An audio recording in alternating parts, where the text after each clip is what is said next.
On a planet called Krypton, Jor-El and his wife Lara are about to have their first child. Born naturally, the baby is named Kal-El by his father. Later, at a council meeting, Jor-El informs everyone that the planet will implode due to excessive exploitation of its core. He also says that the fate of the inhabitants has already been decided, but that it is possible to save their species through an item called the Codex. However, the meeting is interrupted by General Zod and his men, who begin to seize power. He was once a close friend of Jor-El and asks for his help, but the scientist refuses, knowing that his intention is to create a Krypton inhabited only by those he considers worthy. Zod then orders his soldiers to take him away, but as they cross the corridor, Jor-El's robot helps him escape. After finishing off the men, the scientist calls his flying mount and heads to a water reservoir, where the Codex is located. The item is shaped like a skull and contains all the genetic material collected from Krypton.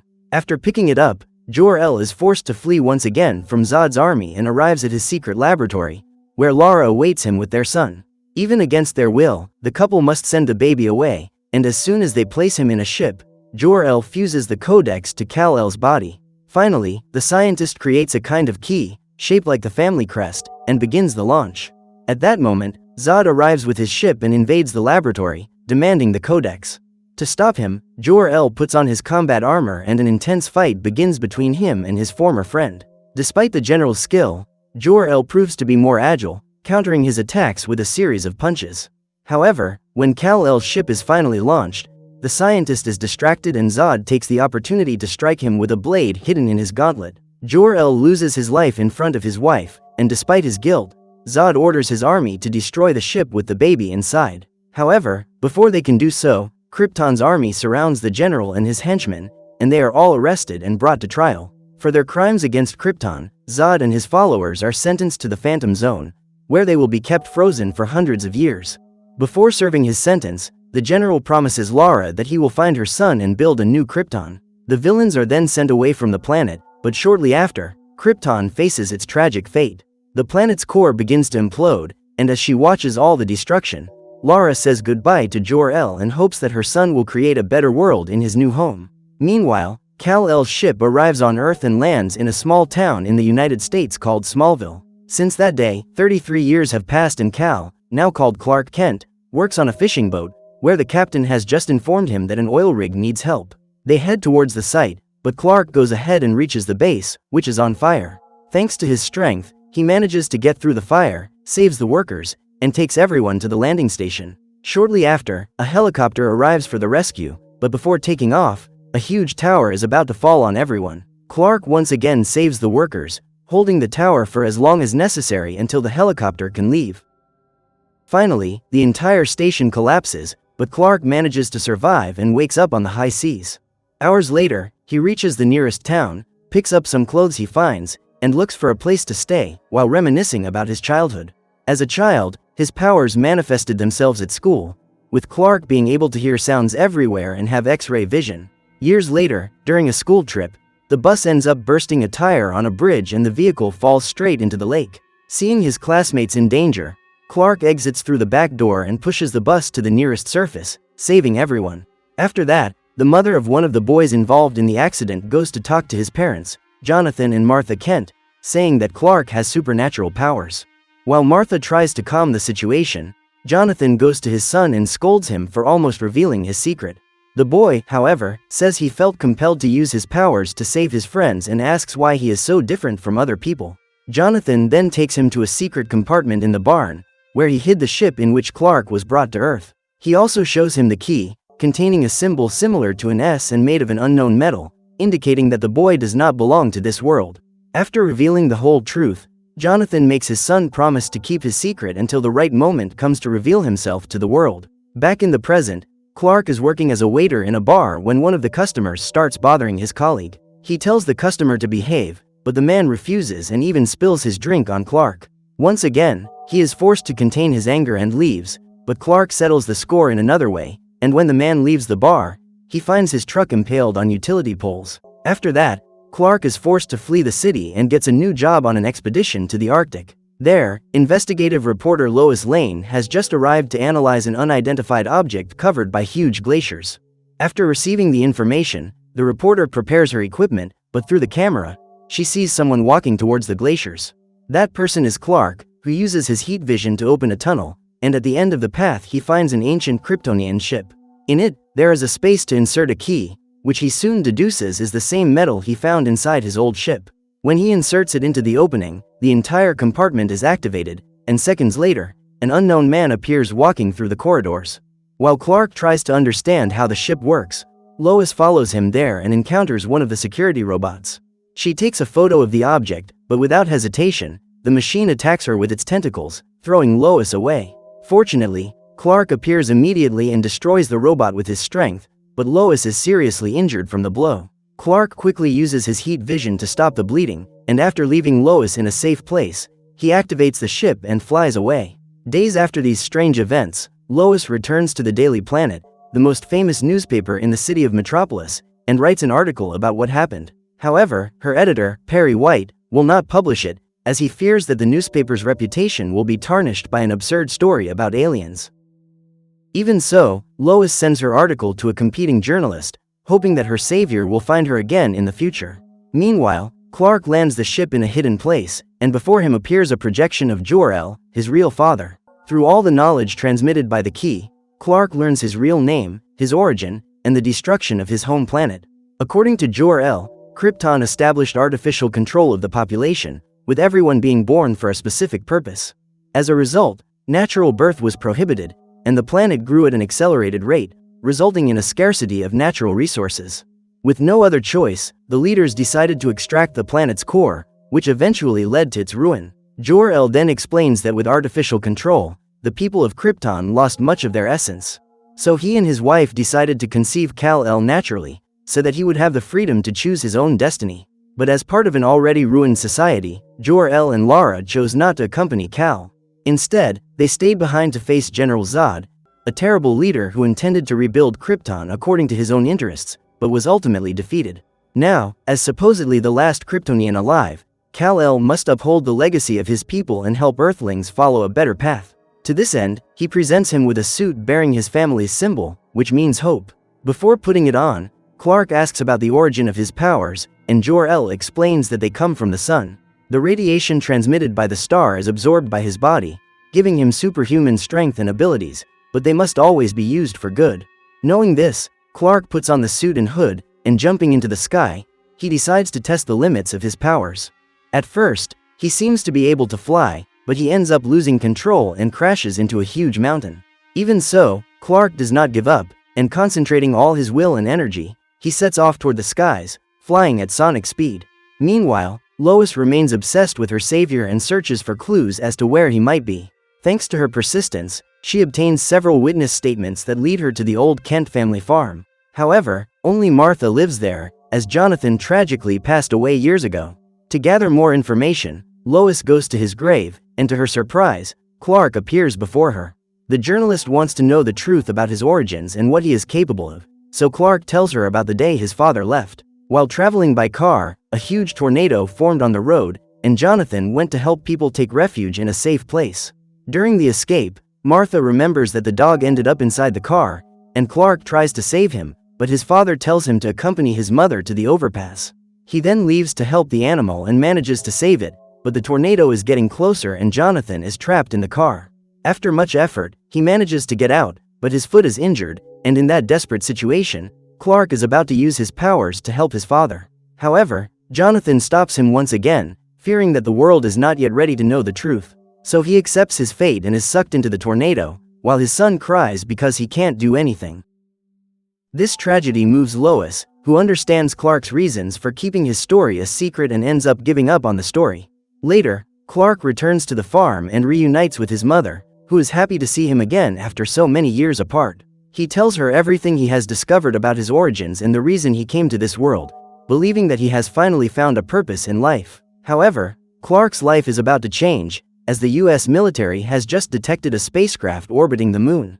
It doesn't take long for the news to spread around the world, with all TV channels broadcasting images of the unidentified object. Lois watches everything from the Daily Planet, while Clark and his mother see the ship in the skies above the farm, until a mysterious message is broadcast on TV. It is translated into several languages and informs humans that they are not alone in the universe. Soon, it is revealed that the message is being sent by General Zod, who warns everyone about the existence of a descendant of his people, named Kal-El, living among Earthlings.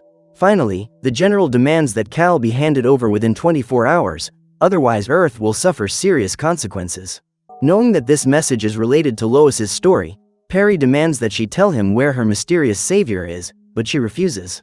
However, it doesn't take long for her involvement with the invader to be revealed to the authorities, and minutes later, FBI agents show up in front of her building.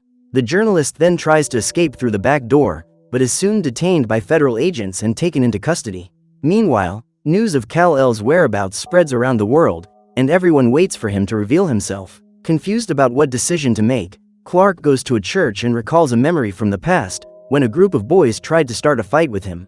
Young Clark did his best not to attack, as much as he wanted to, until he was saved by his father. With the boys leaving, Jonathan goes to see if his son is okay, and Clark tells him that he really wanted to fight back against the other people's provocation. However, his father advises him to think before he acts, because when the day comes to reveal himself to the world, everything will change. Finally, that day seems to have arrived, and when he meets the priest at the church, he reveals that he is the person General Zod is looking for. However, he is not sure if he can trust Zod's word, just as he does not trust that the people of Earth will understand his reasons. The priest then tells him that sometimes you have to act on faith first, because trust will come later. Upon hearing these words, Clark decides to put on his costume and flies to the US Army base, surrendering himself voluntarily. However, upon learning that Lois is being held prisoner, he asks for her release, as well as a moment for the two of them to talk. The base commander, General Swanwick, agrees to the terms and allows the two to meet. In the room, Lois is happy to see him again and asks what the S on his suit means, which Clark says is a symbol of hope, but she thinks it fits better with another word, such as Superman. The conversation, however, is interrupted by the general and his scientist, Dr. Neal, who are on the other side of the room. Clark claims to be able to see everything on the other side of the wall, including their tranquilizer guns, but he assures them that they will not be necessary, as he does not intend to threaten them. Despite this, the general says he has orders to take him to Zod, and as a sign of good faith, Clark agrees to surrender. Outside the base, the hero says goodbye to Lois, and before him appears General Zod's ship, piloted by Faora, his second in command. She demands that Lois come along with Kal-El, and although the army refuses the request, the journalist offers to go with them. Inside the ship, Clark gives Lois his key to keep safe, and shortly after, Faora gives Lois a space respirator. Then, the two are taken to meet General Zod, but at that moment Clark begins to feel ill. Having become accustomed to Earth's environment, his body rejects Krypton's simulated atmosphere and he falls unconscious to the floor, waking up shortly after on his farm. Clark finds himself in a kind of projection and is greeted by Zod, who tells him the story of his escape. After the destruction of Krypton, the Phantom Zone was destroyed, and the general, along with his allies, modified the ship and set off in search of survivors. They found no one, but they did find weapons and a planetary machine from Krypton. Years later, they detected a call from the ship that Clark activated, which finally revealed its location. Finally, the villain says he intends to use the planetary machine to terraform the planet Earth, creating a new Krypton. After that, he will use the codex that Jor-El left with Kal to use the eggs preserved on the ship and create a new population of Kryptonians. However, in this process, the entire Earth will be destroyed, along with its inhabitants, something Clark will not allow. He then returns to the real world and finds one of the scientists, who takes a sample of his blood for analysis. Meanwhile, Lois is taken to a cell, but there she finds a keyhole and inserts the key Clark gave her. Thanks to this, a hologram of Jor-El appears, promising to help her escape and even modifying the ship's atmosphere to be identical to Earth's. With that, Clark regains his powers and manages to escape from the laboratory, while Lois, guided by Jor-El, finds an escape pod. Seconds later, Clark reunites with his father's projection and the two see Lois escape, but her pod ends up being damaged. Clark then rushes toward her and saves her, bringing her back safely to Smallville. However, with his super hearing, he discovers that Zod and his soldiers have just arrived at his mother's farm and are trying to force her to tell them where the codex is. Fortunately, Clark appears shortly after and takes Zod to the city, punching the villain for threatening his mother. The two end up in downtown Smallville and the blows damage the general's mask, causing him to feel the effects of Earth's atmosphere and forcing him to retreat. Soon after, Faora and a giant warrior of Zod appear to face Clark, and due to his inexperience in combat, he finds himself at a disadvantage. Still, the hero does his best to attack them with his super strength and tries to gain space with his flight, but the two manage to pin him to the ground. To escape, Clark activates his heat vision, hitting their armor and preparing for the second round. However, the US military arrives with their ships and starts shooting at everyone, including Clark, and Faora sets out to face them, while the hero confronts the Kryptonian giant. Amid powerful punches and kicks, Clark throws his opponent towards a flammable tank and sets off to confront Faora. With a surprise attack, he damages the warrior's mask, which is also affected by the Earth's atmosphere. However, the Kryptonian giant does not give up and throws a train at Clark, hitting him squarely. The villain seizes the opportunity and retreats with Faora, while Clark recovers from the blow and is welcomed by the soldiers, who finally consider him an ally. After the battle, Clark returns to the farm to see his mother and meets Lois, who says she knows how to defeat Zod thanks to the information left by Jor-El. Meanwhile, on the general's ship, his scientist informs him that he has discovered where the Codex is. Jor-El had injected the artifact into Kal-El's body, and now they need to extract it from his body, whether he is alive or not. Upon learning this, Zod sends the two planetary machines to Earth, each positioning itself at opposite ends of the planet. As soon as they are activated, they fire a powerful beam at the Earth's core, initiating the process of terraforming and modifying its atmosphere. Seeing what is happening at the command center, Dr. Neil fears that there is not much time left for the planet and its inhabitants. But at that moment, he and the general receive a call from Clark, now nicknamed Superman by the soldiers.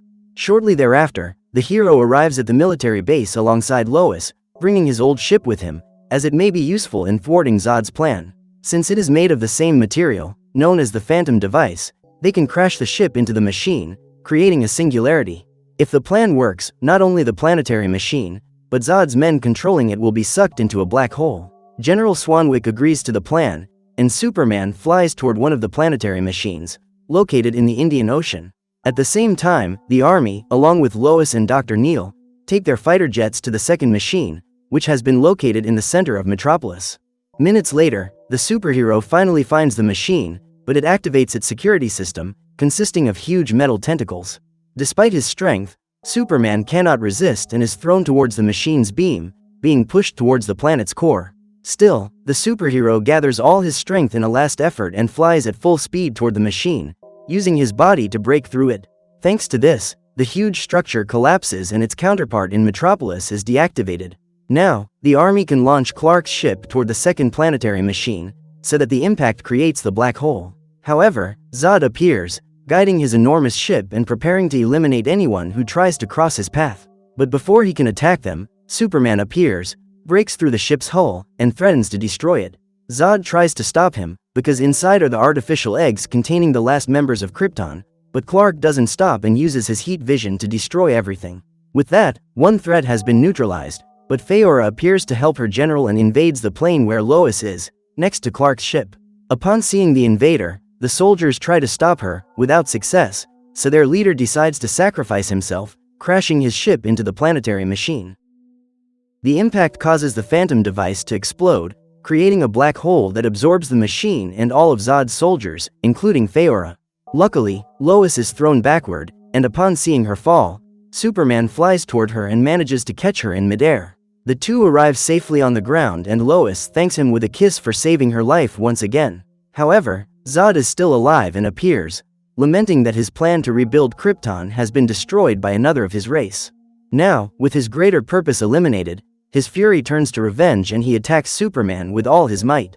The hero recovers from the blow and advances toward his enemy, with the two heading to the center of Metropolis for the final battle. There, the villain pushes a truck towards Superman, who manages to dodge it, but is met with a powerful punch from Zod. The two then test their strength with quick attacks, but the general has more combat experience, and with a blow to the chin, he pushes the hero into the air. The fight intensifies and the two opponents end up on a building under construction, where Zod removes his armor. Now, being more accustomed to his powers, the villain manages to fly and the two take off into the city skies, with Zod throwing Superman with a powerful kick. Still, Superman recovers, and flying towards Zod, he hits him with two punches in a row, using his flight to give more force to his attacks. However, his opponent retaliates by grabbing his cape and spinning him at high speed towards the buildings.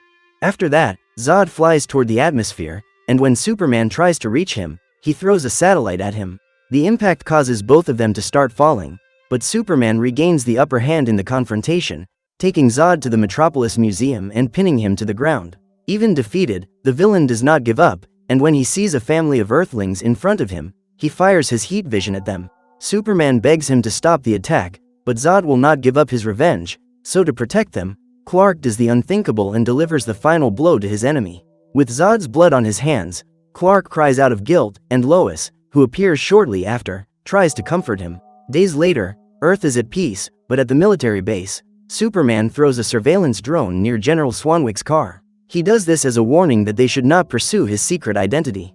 Even so, he promises to always be around to save the planet, and with the warning given, Clark returns to his mother and tells her that he will be moving to Metropolis, as he has gotten a new job. He will be the new investigative reporter at the Daily Planet, and upon arriving there, he is greeted by his boss Perry and Lois Lane. With only Lois knowing his identity, Clark will now have the chance to live a normal life, while saving the world through his new alter ego, Superman. So what did you think of this movie? Leave it in the comments below. And if you liked the video, like and subscribe for more movie recaps. See you next time.